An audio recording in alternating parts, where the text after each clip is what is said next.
ituturo namin yung mga basic na gamit. Kung tinatawag namin PPE, Personal Protective Equipment.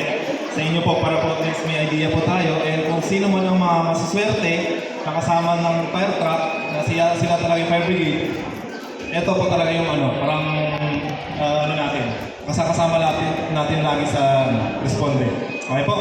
So yun, ito lang naman po yung mga basic basic na gamitan. Ang tawag po namin dito ay nozzle. Ito po yung baril ng bumbero.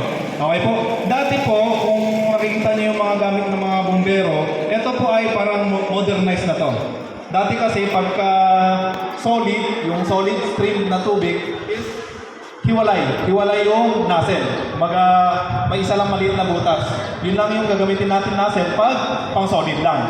Okay? Pag yung pang shower, ang tinatawag namin indirect na attack, iba naman yung ginagamit na nozzle. Okay? So saan mo ba ginagamit yung shower?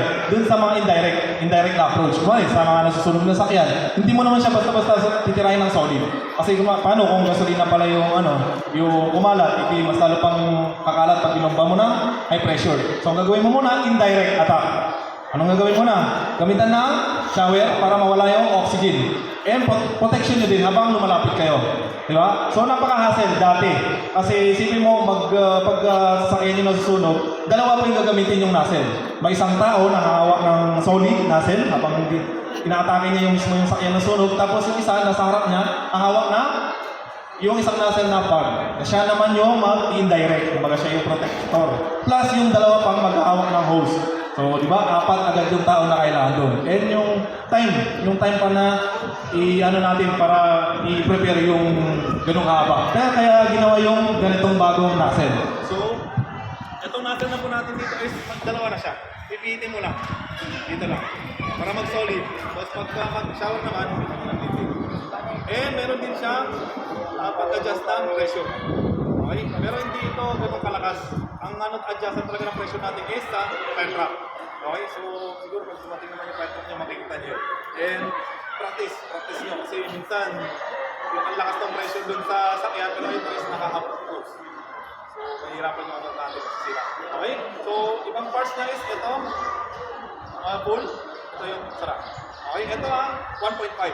Ito sa mga residential, ginagamit mga maniliit lang. Okay, 1.5. And meron din tayo pang dos naman. Pag yung sobrang laki na talaga. Pero bihira na kami gumamit nito. Bakit? Kasi sobrang, magastos sa tubig. Okay, yung konting ubus na yung tubig natin. Yung dalawang part natin is, lang yan. 1 to. Lang yun. Okay? So, okay na tayo sa mga nozzle. Dito naman tayo sa mga hose. Okay, so sa mga hose, ganoon din. Yung dating mga hoses natin is hindi siya ganoon kaganda. Lagi nabubutasan. Kasi single jacket. Kumbaga isang lang siya. Kumbaga isa lang yung protection niya. So pagka nahila mo yan sa mga barbed wire, o kaya nabubutas agad. So ginawa naman to, double jacket na siya. Makikita niyo naman sa loob. Parang may madulas na part, tapos dito sa labas, protection niya. Para hindi siya agad-agad mabubutas. Okay? So may dalawang part ko. Ito ay sa female. Okay, ito yung sa female. And pag i-roll nyo natin yung hose, bali, ang mangyayari kasi dito, basic na muna. Pero magkakaroon po tayo ng more intense na training. Na talagang kayo yung mag-roll kayo yung magbabato ng mga hoses. Gagamit po talaga tayo nito and sa fire truck. Pero yun na yung mga susunod nating activity. Sa ngayon, pahapyaw lang muna. Okay, lalo, next month, darating na yung fire truck nyo. Okay? Okay, and may male na yung tinatawag. Male and female. Okay? So, yun lang, ang pagkabit nito, pagtapatin ng natin itong dalawa. Okay? Tapat, tapos female, babae ang iikot. Okay? Ang tawan mo. Babae ang iniikot. Tama, di ba? Babae ang iniikot. So, bakit? Ba't kailangan po natin pagtapatin? Para? Magduktong. Paano paggabi? Di ba? Paggabi. Kakapain mo. Ba't talaga tawag mo? Medyo, kakapain mo siya. Diba? Paggabi, zero visibility ka na. Lalo pag mausok, hindi mo siya magagiliga ganun. Hindi mo siya agad na yan. Pero pag pinagtapat mo, yung hiwa, ha? Pagtapatin nyo lang to, kahit nakapikit kayo, may ilalagay. Okay? So, yun. Tapos pag nirolyo natin yung mga hose, lagi natin protektahan ang lalaki. Okay, lagi natin pagkakita ang lalaki. Kasi ang lalaki ang Trade sa labas. may trend. Yan. Trade sa labas. Lalaki ang may trend. So, hindi, totoo, seryoso po yun. Kasi may trend siya. Pag yan ay napasampas sa semento, masisira. Masisira, Masisira magkaroon ng leg. Pagka nilagay nyo to, pwede mag-lock siya, pero yung sira niya, yung tama niya is pwedeng daanan ng pressure. Pressure or Pagka sisik. malaki na yung tama niya, malakas yung pressure, pwedeng kakalas yan sa tama. Or mahirap. Madami pong nangyari kung ganong incident. Or sisik type. Mga kapwa natin bumbero. Okay? So, yun. Susunod na yung klase ng pagrolyo. Then next, dito po tayo sa PPE. So, tuturo po namin yung downing and doping. Ang tinawag po namin downing, yun yung paglalagay. Tamang paglagay ng PPE. And yung doping, yun naman yung tamang pagtanggal. So, yung...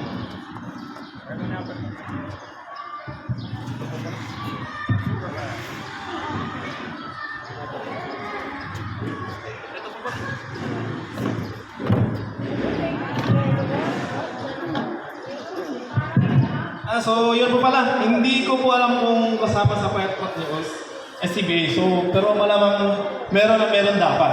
Okay, kasi buti dito sa 13, it's laging grass fire lang yung sulong natin. Pero pagdating kasi sa residential, kailangan natin ito. Okay, ang tinatawag namin dito is SCBA, Self-Contained Breathing Apparatus.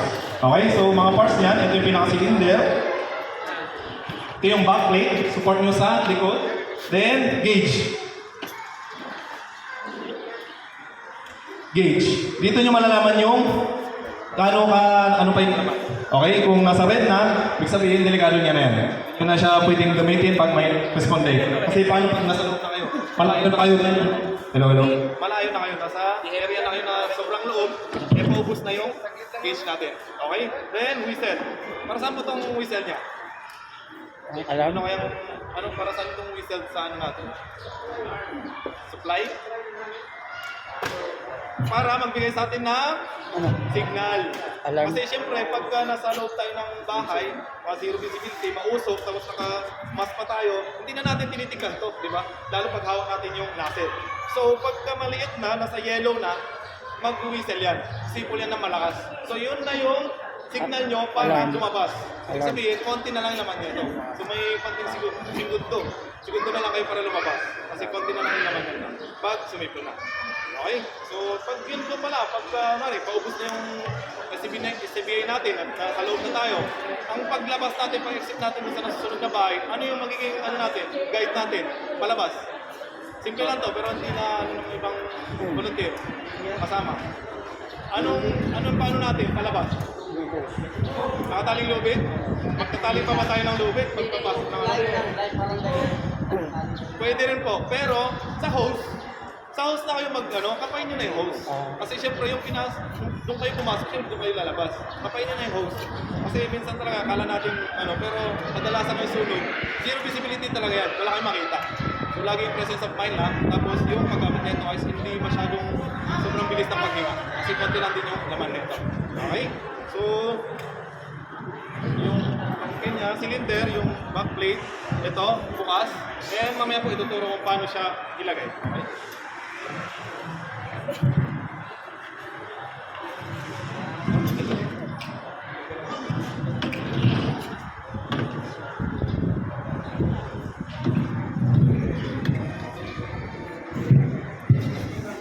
So yun po, sa mga magiging fire brigade po natin na laging kasama ng fire truck, lagi nyo pong ganito na yung PPE nyo.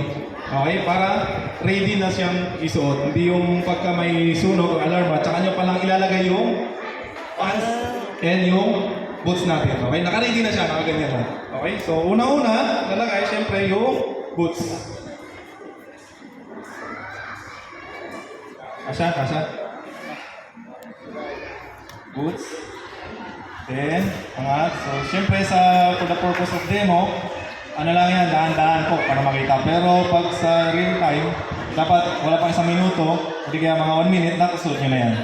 At dapat nasa fire pack nyo siya isusuot. Okay, then next, fire coat. Sa fire coat din po natin, din yan, special special tela. Hindi siya, dalawa siya. Ayun, dalawa. Hindi siya yung isang layer lang. So, mas protected po tayo sa init.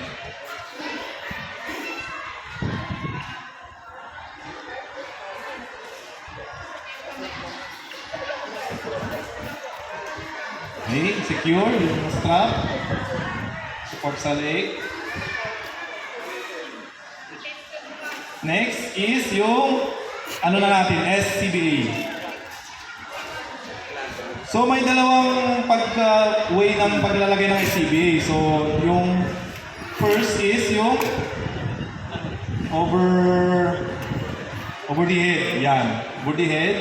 Then, pasok yung dalawang kamay. Okay? Baliktad po ha. Baliktad yung sa pag-open. Hindi po yung sa taas. Kasi syempre, pag sa taas, mas mahirap. Madali siya buksan. Yan yung sara. Then, secure yung strap. Tapos yung sa belt. Sa waist strap.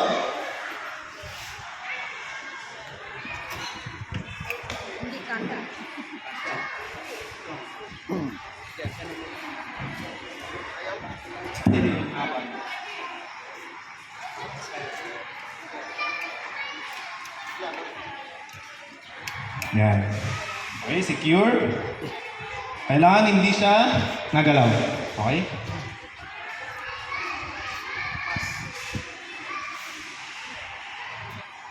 Yan. Okay? Next, yung mask. Pero ngayon din muna natin i-on kasi medyo kalahati na po yung laman. I-ano lang natin, sabit lang. So yan. Kailangan po, huwag niyo po kalimutan yung isabit ha. Kasi minsan, pag nakalimutan natin to, pag tatanggalin mo na, syempre nawawala natin to. Lalo pag nasa fire scene tayo, tinanggal mo sa loob, naiwan yung mask. Then, cup. Dapat, nailagay na natin to bago yung cup ha. For purpose ng demo na muna, hindi muna natin ilalagay yung mask. Okay? Secure. Then, last is gloves. Okay, lalagay po natin natandaan, yung gloves po yung last. Lalo pag yung gloves natin makakapal. Ang hirap po maglagay ng PPE pag inuna nyo yung gloves nilagay. Okay?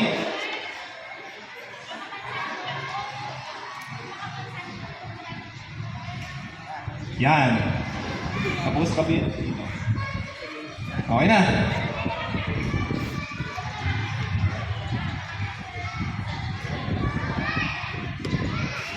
Yan po yung complete PPE. Okay, palakpakan naman natin. So, dapat po sa actual scenario is mabilis po talaga paglagay niya. So, yun. Squat thrust daw muna, 4x.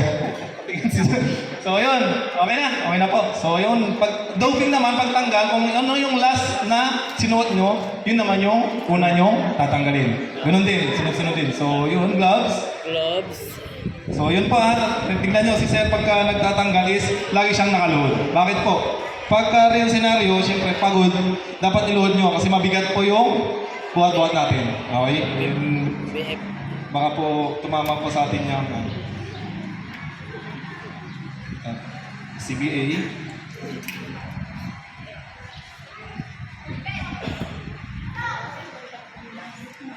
Dahan-dahan. Nagay. Tanggal na. So, yun lang po. So, may question po ba? Tanong. Sa next din na training natin is, kayo din po, sa mga talaga is, magsusuot po kayo niyan. Okay, mag-try po kayo niyan and mag-fire drill po tayo, firefighting na naka-PPE kayo. Okay? Para matry nyo din yung gano'n siya kainit. Tanong po. Sir. Ang sabon ba sir na powder or liquid na pwede ba siyang ihalo sa tubig pag halimbawa katulad namin mga example lang ha, katulad namin mga kapitbahay nasunog.